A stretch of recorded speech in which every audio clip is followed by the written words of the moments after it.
में जंग की सुगबुगाहट देखने को मिल रही है और वहीं अमेरिका ने भी तुर्की को हड़का दिया है। जानेंगे अर्दोगन के देश में पहले से बहुत सारी समस्या चल रही है और इस बीच ये नया कदम उठा है। सीरिया में विद्रोहियों के कब्जे के बाद से तुर्की की सक्रियता बढ़ गई है। ये वही देश है जो बशर अल असद के कार्यकाल में सीरिया को अपना सबसे बड़ा दुश्मन मानता था। वहीं सीरिया अब तुर्की के अधिकारियों के लिए सैरगाह बना हुआ है। हालांकि इस वजह से तुर्की और इजराइल में तनाव बढ़ रहा है। दरअसल विद्रोही गुट के नेता अहमद अल सरा ने तुर्की के समर्थन से ही सीरिया पर कब्जा किया था। ऐसे में वो बदला चुकाने के लिए सीरिया को तुर्की के लिए खोल दिया है। ऐसे में सीरिया में तुर्की अपनी सैन्य उपस्थिति को बढ़ा रहा है, लेकिन उसके इस काम में इजराइल अड़चन बनकर खड़ा हो गया है। सीरिया और तुर्की ने हाल ही में सैन्य समझौते किए हैं, जिसके तहत तुर्की ने नई सीरियाई सेना के पुनर्निर्माण, प्रशिक्षण और सशस्त्रीकरण में नई सरकार की सहायता करने की पेशकश की है। वहीं सीरिया भी आने वाले दिनों में तुर्की से बड़े पैमाने पर हथियारों की खरीद करने वाला है। हालांकि सीरियाई सरकार को अब तक किसी देश ने मान्यता नहीं दी है। ऐसे में तुर्की के लिए सीरियाई विद्रोहियों को हथियार बेचना मुश्किल हो सकता है। इसके बावजूद अर्दोगन के नेतृत्व वाली तुर्की सरकार सीरियाई विद्रोहियों को हथियार देने और सैन्य समझौता करने पर अड़ी हुई है। कई रिपोर्ट्स के अनुसार तुर्की ने पाल्लेमारा क्षेत्र में सीरियाई अड्डों के बुनियादी ढांचे का उपयोग करके तुर्की वायुसेना ने कई ठिकाने स्थापित करने की योजना बनाई है। तुर्की कथित तौर पर सीरिया में अपनी जमीनी और हवाई गतिविधियों का विस्तार करना चाहता है। उदाहरण के लिए तुर्की ने दमिश्क अंतर्राष्ट्रीय हवाई अड्डे के पुनर्वास और संचालन में सहायता की है। इसके अलावा उत्तरी सीरिया में सीरियन नेशनल आर्मी और इसके तहत काम करने वाले संगठनों के लिए तुर्की का समर्थन सर्वविदित है। इसके बाद हाल के दिनों में ऐसी रिपोर्ट आई कि तुर्की ने उत्तरी सीरिया में मिनाक सैन्य हवाई अड्डे पर सैनिकों और सैन्य उपकरणों को पहुंचाया है, जो अब तक तुर्की सीरियाई सहयोग से काम कर रहा था। यह हवाई अड्डा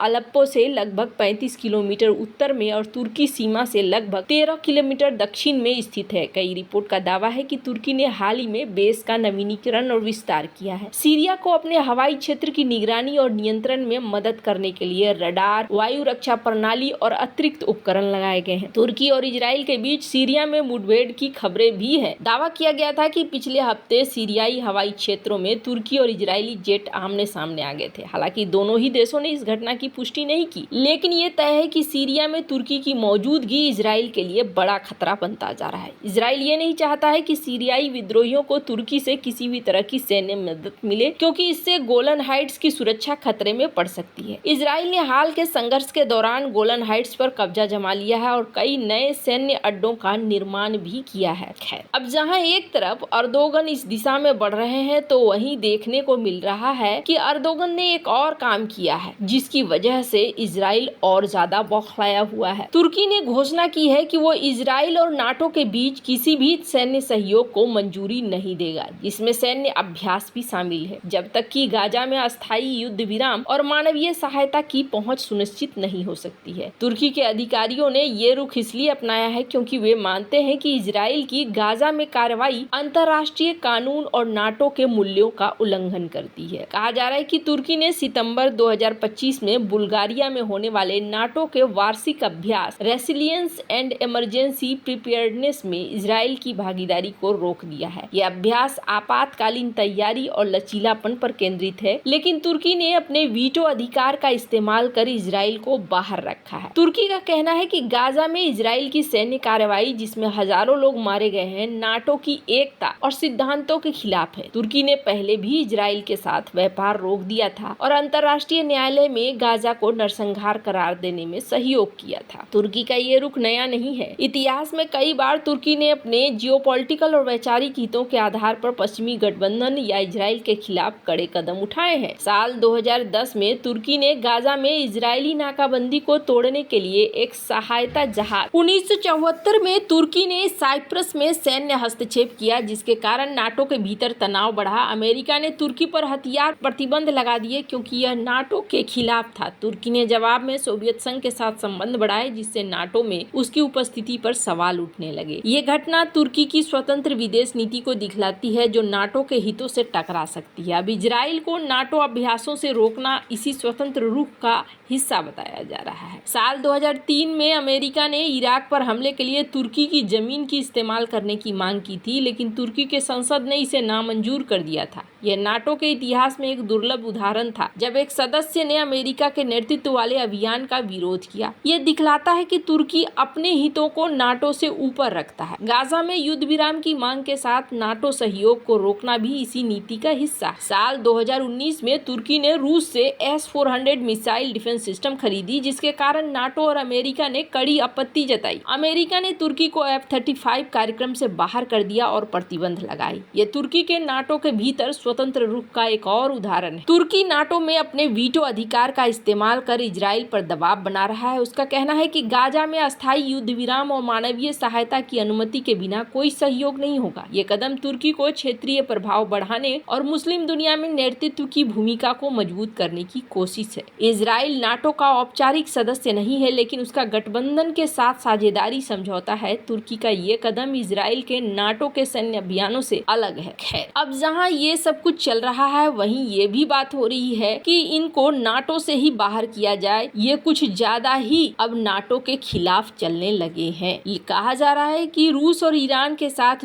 निकटता, सीरिया में उसकी सैन्य गतिविधियां और नाटो के सहयोगियों के खिलाफ उसका रवैया नाटो के सिद्धांतों से मेल नहीं खाता है। तुर्की का नाटो में बने रहना गठबंधन के लिए चुनौती बन रहा है और अब उसका बाहर निकलना एक वास्तविक संभावना है। 2019 में हो या सीरिया में हस्तक्षेप हो या ईरान के साथ सहयोग हो, ये सब कुछ दिखलाता है कि अब यहाँ पर ज्यादा दिनों तक नहीं रहा जा सकता है। क्या तुर्की में जो कुछ हो रहा है उसके बाद ये चीजें और ज्यादा आसान हो जाएंगी, उन्हें बाहर करना आसान हो जाएगा। इस्तांबुल के मेयर एक्रम इमामोग्लू को 19 मार्च 2025 को भ्रष्टाचार और आतंकवाद से संबंधित आरोपों में हिरासत में लिया गया था। 23 मार्च को एक अदालत ने उन्हें औपचारिक रूप से गिरफ्तार कर जेल भेज दिया, जिसके बाद तुर्की में पिछले एक दशक से अधिक समय में सबसे बड़े विरोध प्रदर्शन शुरू हो गए। ये प्रदर्शन इस्तांबुल, अंकारा, अजमीर जैसे प्रमुख शहरों में फैल गए। इमामोग्लू को भ्रष्टाचार, रिश्वतखोरी और आपराधिक संगठन चलाने के आरोपों में जेल भेजा गया। उनकी पार्टी रिपब्लिकन पीपुल्स पार्टी और समर्थक इसे राजनीतिक दमन मानते हैं। तुर्की का माहौल बताता है